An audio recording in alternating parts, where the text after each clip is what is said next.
Pemirsa, Kepala Polisi Daerah Selangor, Dato Hussein bin Omar Khan, ini menyebutkan penembakan 5 pekerja migran Indonesia bermula saat Agensi Penguat Kuasa Maritim Malaysia patroli dan juga menemukan sebuah kapal yang membawa 5 PMI tersebut yang diduga hendak keluar dari perairan Malaysia dengan membawa warga negara asing. Disebutkan para pekerja migran Indonesia tersebut melakukan penyerangan terhadap petugas Malaysia. Dalam insiden tersebut, pihak APMM pun ada membuat laporan polis yang menyatakan mereka telah diserang. Jadi dalam kejadian itu, pihak APMM telah melepaskan tembakan dan bot tersebut berjaya melarikan diri lah. Jadi pada pagi berikutnya, iaitu bila hari dah siang, hasil pemeriksaan lanjut pihak APMM menjumpai satu bot ini yang dalamnya ada 2 orang. Satu telah meninggal dunia akibat kena tembakan dan satu lagi dalam keadaan parah yang telah dihantar oleh pihak APMM ke Hospital Kelang. Dalam masa yang sama, 3 individu yang dipercayai daripada bot itu juga telah dihantar oleh orang awam dalam pukul 7.30 pagi ke Hospital Sultan Idris Serdang. Mereka juga telah kena tembakan di bahagian badan dan keadaan stabil. Jadi 3 berada di Hospital Serdang, 1 berada di Hospital Kelang. Yang hidup 4 orang. Manakala 1 telah mati dan dalam siasatan pihak IPD Pulau Langat di Hospital Banting. Baik, sebelum kita melanjutkan perbincangan bersama dengan Mas Herianto dan juga Pak Eko, kita juga ingin menyapa Ibu Mawadah, istri dari korban Muhammad Hanafi. Selamat malam Ibu Mawadah dari Aceh. Assalamualaikum.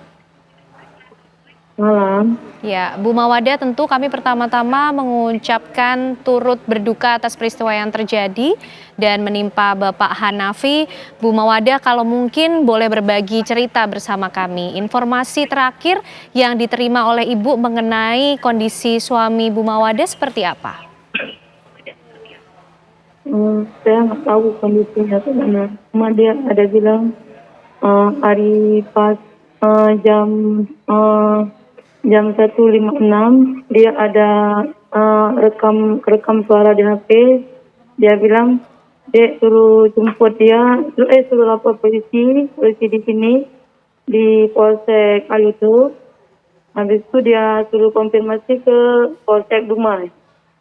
Katanya suruh jemput dia di situ. Dia tinggal sendiri karena kawannya semua udah nggak ada lagi, udah pulang, dia bilang. Tapi dia dalam kondisi tidak sehat. Oke, Yang sudah terima. Ya, artinya sudah ada informasi terbaru, Bu. Kondisinya saat ini seperti apa, dirawat di mana, seperti itu, Bu Mawadah? Ya, yang udah ditelepon oleh melalui Pak Haji Sudirman, yang bahwa dia ada di Serdang, Kelang, daerah Kelang, Rumah Sakit Kelang, dia. Oke, Bu Mawadah. Dalam kondisi sehat, dia bilang. Oke, baik. Bu Mawadah, terakhir berkomunikasi dengan Bapak Hanafi ini kapan? Apa yang disampaikan, Bu? Terakhir kami komunikasi pas itu rekamannya, nggak ada komunikasi lagi. Pokoknya setelah rekaman itu 2 kali dia rekam, berarti dia bilang suruh jemput dia, suruh telepon polisi, habis itu suruh bilang ke Polsek Dumai, suruh jemput dia bahwa dia ada di Kuala Dumai, Pantai Dumai. Oke. Pantai Dumai. Oke. Dalam rekaman itu apa saja yang disampaikan oleh Pak Hanafi, Bu? Dia bilang, "Dek, tolong lapor Pak Polisi di Aluto. Nanti buat report bahwa dia suruh bilang ke Polsek Dumai bahwa dia ada di situ di dalam masjid itu sendiri. Dia dalam keadaan kurang sehat." Tapi dia nggak bilang bahwa dia kena tembak, itu nggak bilang. Tapi kayaknya dia memang terkena tembak. Oke, jadi tidak Cuma sampai karena merasa. Oke. Ya. Baik. Sudah berapa lama Pak Hanafi ini kemudian pergi untuk bekerja Bu ke Malaysia, dan pada saat itu pamit untuk bekerja di mana Bu Mawadah? Dia baru satu tahun setengah di sana. Apa yang Baru 1 tahun setengah dia. diceritakan mengenai pekerjaannya Bu? Bekerja di mana? Kegiatannya seperti Ya. apa? Ya, yang saya tahu dia pangkas di sana, tapi detailnya saya nggak tahu. Oke. Boleh diulang Bu, informasinya selama bekerja di Malaysia 1,5 tahun yang dikerjakan Pak Hanafi ini apa, kemudian di mana, kegiatannya seperti apa? Dia pokoknya pangkas, tapi kami nggak tahu daerah mana. Kalau dia video call dia lagi pangkas rambut gitu. Oh, pangkas rambut yang diceritakan. Oke, pada saat berangkat ke Malaysia, ini berangkat bersama dengan siapa, Bu? Waktu berangkat ke Malaysia dia lewat jalur depan dia. Lalu pokoknya ada pisah. Oke, bersama dengan siapa, Bu? Sendiri waktu pergi hari itu. Sendiri berangkat. Dan apakah Ya. baru kali ini pergi berangkat bekerja ke Malaysia atau sebelumnya juga sudah pernah melakukan hal yang sama, Bu? Oh tidak pernah. Dia tidak pernah pulang dari belakang kayak ini. Oke. Pak Hanafi ini berangkat ke Malaysia melalui jalur apa, Bu? Resmi, ada surat-surat kemudian yang ditunjukkan sebagai suatu persyaratan, prosedur yang jelas, atau lewat agen, penyalur? Enggak, dia berangkat melalui paspor juga. Pakai paspor? Ada paspor dia. Oke, menggunakan paspor. Kemudian apalagi yang diceritakan, Bu? Bersama dengan siapa? Siapa yang kemudian dikenal sehingga bisa mendapatkan pekerjaan di Malaysia? Oh, detailnya itu saya nggak tahu, Bu. Karena kami kalau ngomong-ngomong itu nggak pernah cerita-cerita dari mana dia kerja, sama siapa dia kerja. Nggak pernah tanya. Oke, tidak pernah. Yang saya tahu dia tukang pangkas.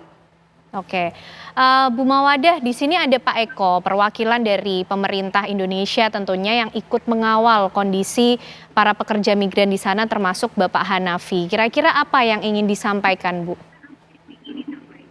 Yang ingin saya sampaikan, pasti saya mau suami saya pulang dengan selamat. Pulang dengan selamat. Pokoknya dia pulang kemari harus ada pengobatan yang lebih bagus lah. Oke, Itu yang saya harapkan. itu yang diharapkan oleh Ibu. Dan Ya, baik, apabila perlu bukan, tolong kami mau lihat wajah dia. Apa bisa, Bu? Karena ini kami sangat dosa. baik. Itu yang diharapkan oleh Bu Mawadah. Pak Eko mungkin menanggapi apa yang menjadi harapan dari Bu Mawadah. Bu Mawadah ya. Ya.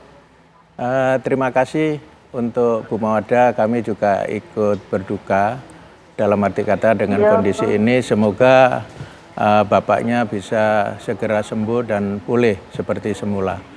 Jadi kami dari Kementerian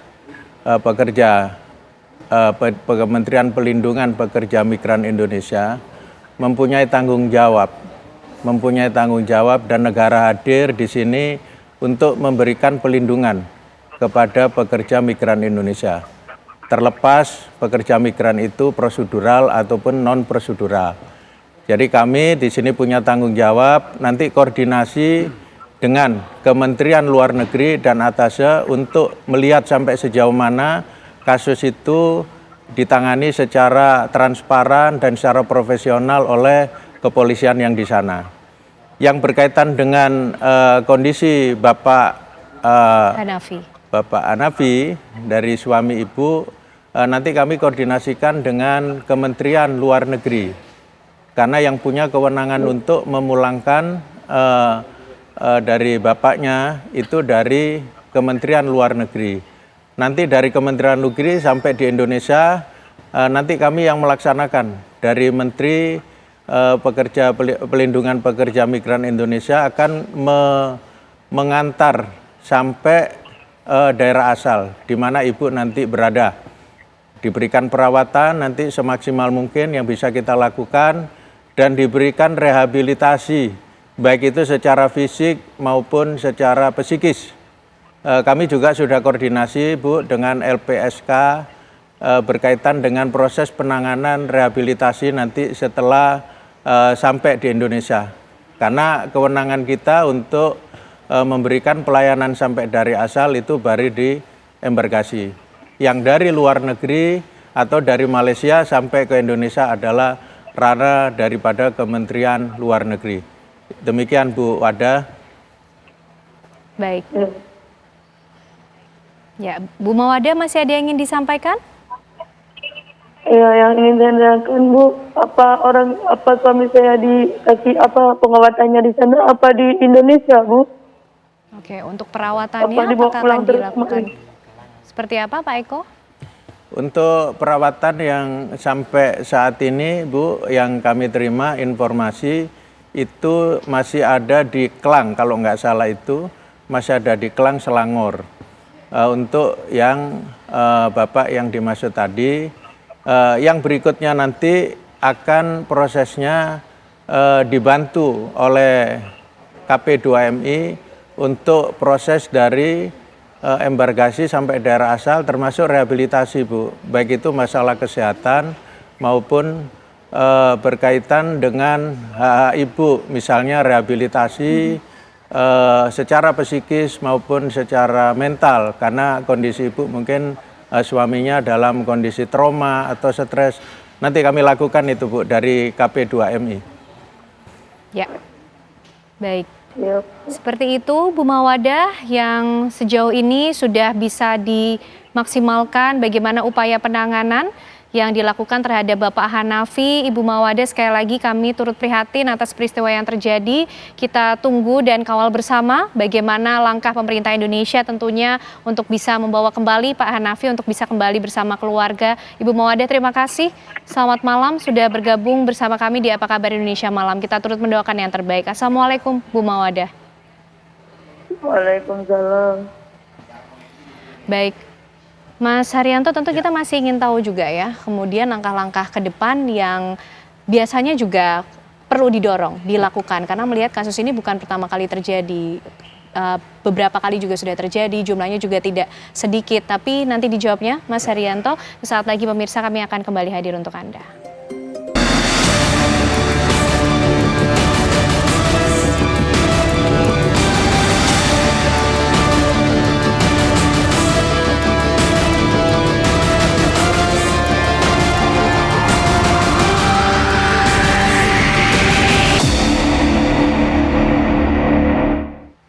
Baik, kembali kita akan membahas mengenai apa yang terjadi di Tanjung Ru, Malaysia, Selangor, pemirsa, mengenai 5 pekerja migran Indonesia yang ditembak oleh APMM. Sebenarnya seperti apa kronologi yang terjadi? Kami hadirkan informasinya untuk Anda pemirsa yang coba kami rangkum. Ini adalah kronologi dari WNI yang ditembak di Malaysia versi Kementerian dari P2MI, di mana insiden penembakan di perairan Tanjung Ru, Malaysia terjadi pada Jumat 24 Januari sekitar pukul 3 dini hari waktu Malaysia. 1 orang dilaporkan meninggal dunia dan 4 lainnya ini mengalami luka-luka. Karena ada cukup banyak informasi yang beredar mengenai peristiwa ini, pemirsa. Ada versi dari otoritas Malaysia kemudian yang dirilis atau diinformasikan, yaitu konflik bermula ketika kapal WNI diduga menabrak kapal patroli Agensi Penguat Kuasa Maritim Malaysia atau APMM. Kemudian Direktur Maritim Selangor menerima laporan sebuah kapal terdampar di 0,4 mil laut barat daya Pulau Kare. Dan 2 orang WNI berada di kapal tersebut, 1 korban tewas di tempat, 1 korban luka dikirim ke rumah sakit Klang, 3 korban luka lain dirawat di rumah sakit Sultan Idris Shah di Serdang.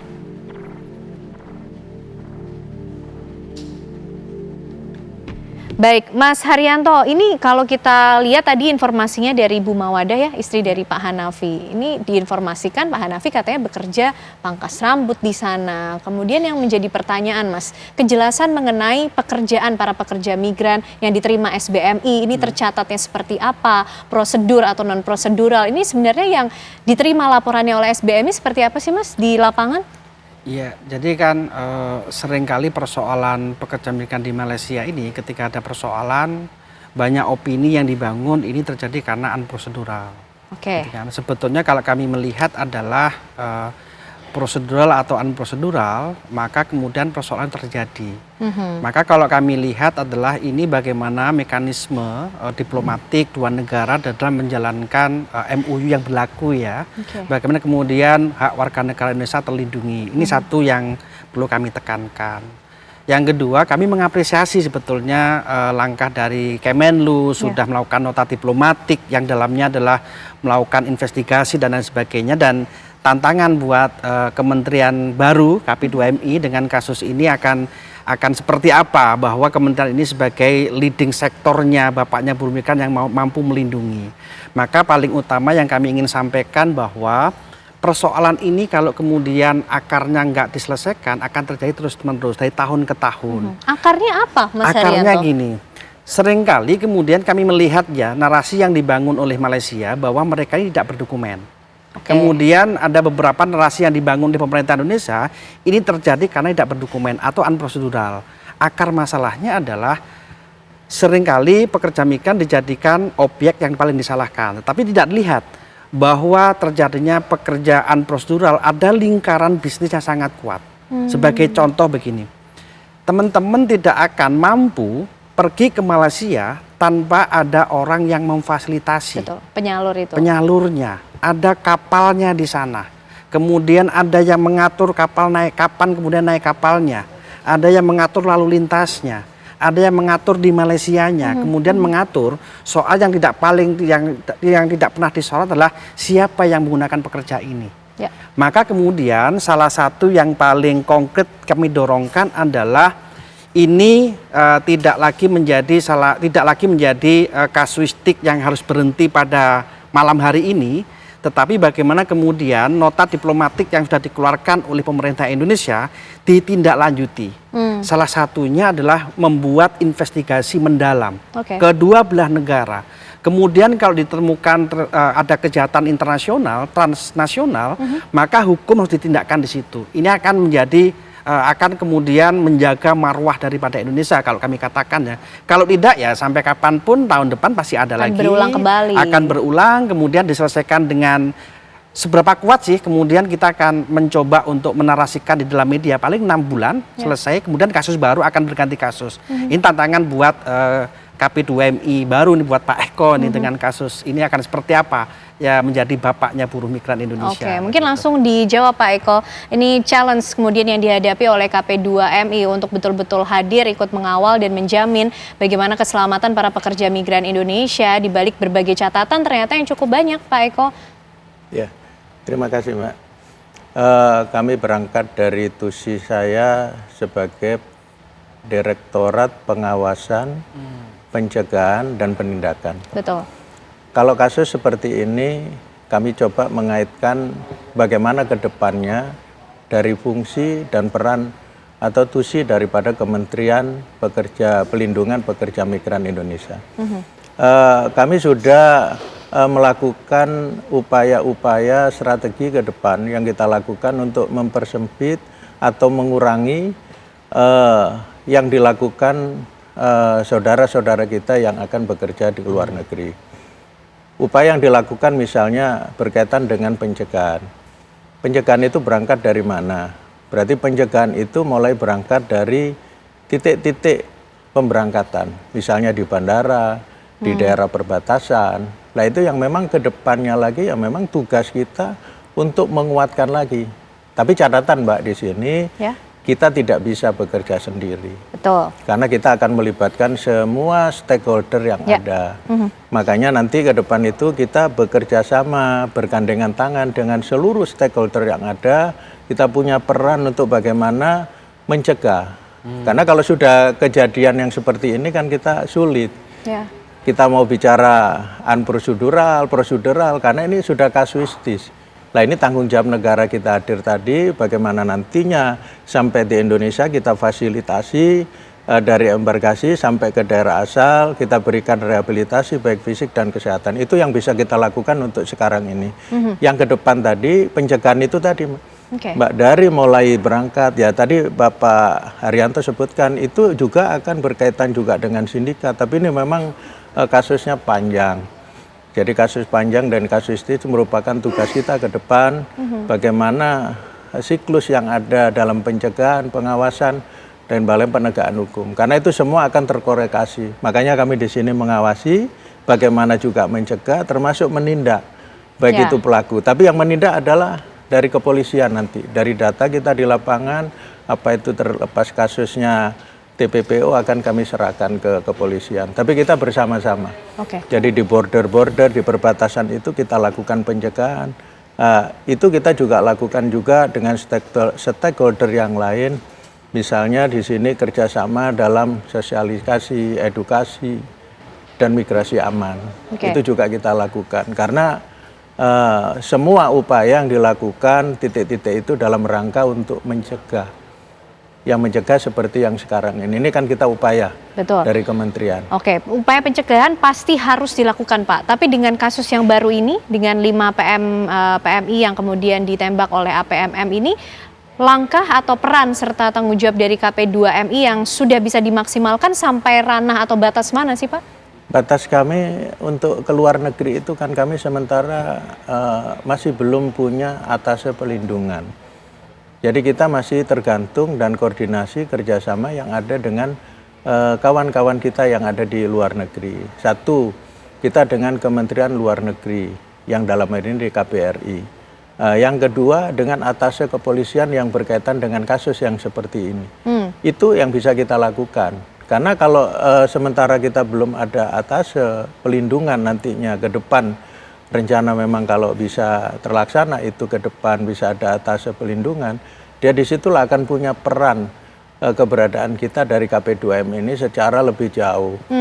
Karena sementara kita hanya tergantung dan koordinasi, komunikasi dengan stakeholder kita, terutama dengan Kemenlu dan dengan kepolisian atase yang di sana, atase kepolisian yang ada di Malaysia. Hanya itu yang bisa kita lakukan. Untuk kasus ini Pak, apa kemudian yang bisa kita pegang dan menjadi harapan saat ini, karena cukup banyak pihak keluarga juga yang menunggu kepastian dari nasib kerabat mereka, keluarga mereka yang bekerja di Malaysia khususnya yang terlibat dalam peristiwa ini? Kita akan ikuti terus Mbak, kita akan ikuti terus kasus ini, kita akan koordinasi terus sampai sejauh mana penanganannya. Kalau memang nanti sejauh itu belum ada progres yang jelas dan sebagainya, nanti kita laporkan ke Pak Menteri, ya kita turun ke lapangan yang dari kementerian di sana sampai sejauh mana kasus itu ditangani. Karena kita akan turun dan kita akan kawal. Nanti saya laporkan ke Pak Menteri untuk dievaluasi dan kasih sejauh mana tindak lanjut kasus itu, bagaimana penanganannya. Tapi gini Pak, Pak Eko boleh satu. Jadi kami ada ketakutan dengan peristiwa yang lalu-lalu ya, misalkan kita bicara Wilfrieda Soik. Yang jelas-jelas mereka menjadi korban perdagangan orang, kemudian justru malah pelaku warga negara Malaysia dibebaskan. Kemudian penembakan tahun 2024 yang jelas-jelas itu dengan brutalnya yang menghilangkan nyawa pekerja migran di kerja sawit di Sabah, kemudian juga ramai di media kemudian hilang. Tapi dengan momentum ini apa yang disepakati oleh Pak Eko, kami sepakat, kami sangat menghargai proses itu. Tetapi bagaimana kemudian ini menjadi langkah konkret. Koordinasi aja nggak cukup, tetapi kemudian bagaimana ditingkatkan dalam melakukan investigasi tadi. Kalau tidak, ya kami punya keyakinan bahwa ini adalah alat negara yang melakukan, jadi perlu kekuatan negara di Indonesia perlu juga hadir. Ini momentum sebetulnya, ini juga presiden baru kita juga harus mulai bicara soal ini, karena ini soal bisnis warga negara, kemudian soal diplomatik, dan ini momentum. Kejadiannya adalah ketika Menteri KP2MI sama presiden ada di Malaysia. Ini adalah marwah Indonesia sangat dipermalukan di publik. Bukan suatu kebetulan berarti ya Mas ya, justru kami ini merasakan ini bukan suatu kebetulan karena trennya selalu begitu dalam konteks Oke. Indonesia Malaysia. Jadi artinya pertemuan ini kehadiran Presiden Prabowo di Malaysia juga betul-betul menjadi momentum untuk bisa memastikan keselamatan para pekerja migran Indonesia. Itu yang harus dijalan diplomatik. juga. Oke. Jalankan MOU yang sudah ada antara Indonesia dengan Malaysia. Kalau memang MOU nggak kuat, lakukan evaluasi. Karena migrasi itu nggak bisa berdiri sendiri. Ada kebutuhan orang bekerja di Malaysia, ada kebutuhan orang Malaysia yang membutuhkan pekerja dari Indonesia. Itu yang harus diangkat oleh Pak Presiden di dalam momentum kasus ini, jadikan perbaikan ke depan. Oke, baik Pak Eko, mungkin menutup ada yang ingin disampaikan lagi mengenai peristiwa ini khususnya dan tentunya langkah ke depan yang akan dilakukan KP2MI sehingga kita sama sekali tidak berharap peristiwa ini menjadi berulang saja kemudian seperti itu Pak Eko. Ya, terima kasih Mbak. Jadi kami tetap berharap kepada saudara-saudara saya atau warga negara Indonesia yang akan berangkat ke luar negeri, kami tetap berpesan menggunakan prosedur secara benar atau secara prosedural. Kami tidak berbicara prosedur dan bersyarat. Saya berharap itu secara prosedural. Karena dengan prosedural itu akan mendapat jaminan, baik itu jaminan hak daripada pekerja migran atau jaminan yang lain, pendampingan dan lain sebagainya. Jadi kami berharap tetap menggunakan prosedur yang benar. Karena dengan prosedur yang benar itu akan terlindungi daripada hak-hak pemenuhan daripada mereka. Yang berkaitan dengan kasus ini, kami akan terus bekerja sama, berkoordinasi dengan Kementerian Luar Negeri, dalam hari ini KBRI dan atas kepolisian, karena memang itu ranahnya beliau-beliau semua di sana. Kami tidak bisa berbuat jauh untuk melangkah ke sana, tapi kami juga bisa nanti ke depan bisa melaksanakan supervisi kalau memang progresnya nanti ke depan itu belum ada. Tapi batas supervisi itu kan kita tidak bisa masuk terlalu jauh karena itu kan di penyidikan yang lain. Tetap kita akan bersama-sama dengan kementerian dan atasnya di sana untuk mengikuti progresnya itu. Terima kasih, Mbak. Baik, tentu kita kawal betul bagaimana proses investigasi dan juga penindakan secara tegas. Butuh negara hadir untuk bisa ikut menjamin keselamatan dari setiap nyawa pekerja migran Indonesia. Terima kasih Mas Haryanto, Pak Eko juga terima kasih malam hari ini sudah bergabung bersama kami di Apa Kabar Indonesia Malam.